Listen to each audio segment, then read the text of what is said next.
Okay, talk. Good evening, Joe. Yeah, you're on recording, so.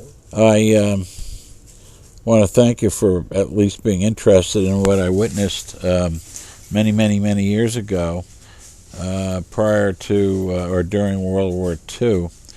I was in Gillette School, and Mrs. Burbank, as I recall, was the principal, and I was out in the yard, recreation, having the recreation period, and I saw what was I believe it was a Navy plane of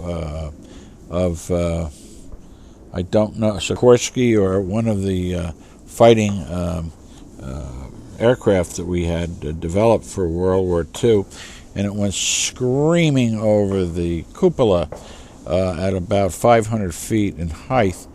And sparks were coming out of the engine, and fire basically was being drafted back because of the direction of the plane, and it did three, as I recall, three turns, horizontal turns, and then straightened out.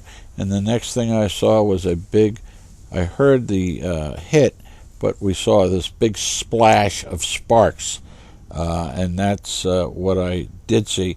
And the reason I didn't see more was the plane, I believe, crashed much lower in elevation than where the school was.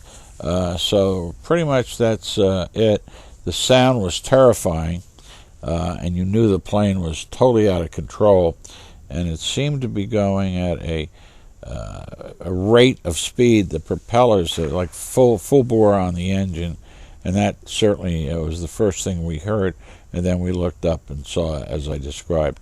So that's pretty much it. Did you see the pilot apparently bailed out? I understand. The pilot did bail out. Right? Did you see a shoot at all? Or? Did not see a shoot, and I don't know at what altitude he bailed out, but probably at much higher than 500 feet. Oh God, yes, had to be. Maybe it was 10,000 feet, and I don't know where he was headed, but he might have been in formation. Mm-hmm. He might have fallen out of formation, but it was a mechanical error in the plane, and obviously the plane crashed without being piloted. And barely missed as I'm told, a home, and the impact apparently splashed or created mud, which was on the side of the house that it had missed. So it was a miracle that no one was killed. But boy, oh boy. Now, was John Fucci with you at the time? No. I was alone in the not alone. I was among with a bunch of other kids out in the playground. Okay. When this happened. Because I'd spoken to Mr. Sage, and on Sage Drive, that's where the house is, and intersects, was it Mountain Boulevard? Correct. Or whatever it is. And that's where it hit, and they said that they were coming, eventually, they came and got the engine out of the creek. They dug it out. An engine was the only thing that left. Everything else blew to pieces. Sure. And they said that for years and years, underneath the high tension wires there, they would come with metal detectors and find, in theory, you could still find pieces of that plane underneath the... no doubt about it. That when it hit, it disintegrated. I mean, you could tell from you could hear you could actually feel the impact, hear the impact, and see the sparks of flying metal and et cetera, being thrust out of the away from the wreckage. Now, can you recall what time of the year it was, or was it? Well, it was during the school year, so I would say it was in June. Okay. That's my recollection of it. And would you hazard a guess either what grade or what year that might have been? How many years prior to the end of the war, or it might have been, or? I really can tell you it was towards the end of the war, mm-hmm. but I don't know how far along it had, how close it was to the end of the war. Right, because I researched the newspapers down at the library, and I could not find the incidents of this, but I know that John Fucci definitely saw it too. Yes, he did. And what was the other thing I was going to say? I spoke to a guy who worked at Grumman, and he said they would test them out, and then if they were okay, then they'd sign him over to the military. Right. So he could have been a civilian pilot. Well, the plane had military marks, and I don't know.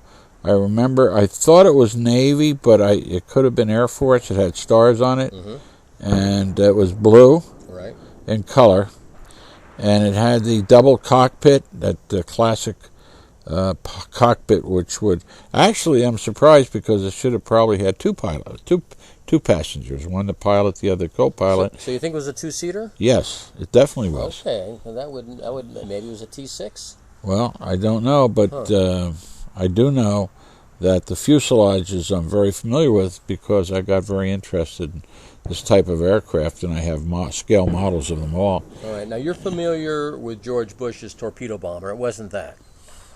It didn't have like a ball turret in the back? No. All right, so if it was a two-seater, yeah, the only one I know would be something like a T6, which would have been a Navy... yeah, well, I think it was, I'm pretty sure it was Navy. Trainer. Yeah. Well, it probably, you hit it. I think it was a Navy trainer. All right, well, we learned something tonight because... Yeah.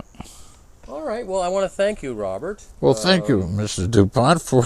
Well, I want to get this over to the Warren Historical Society. Yeah. Hopefully they'll actually put up a plaque some year. Yeah. Where this thing went down. Well, it was a miracle that no one was killed.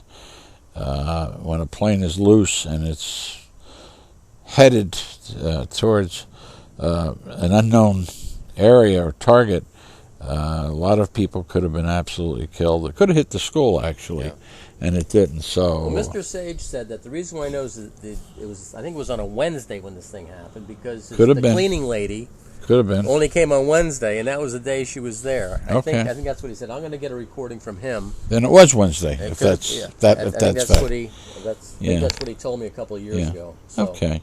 Well, thanks for your time, Joe. Thanks. Bye-bye. Right.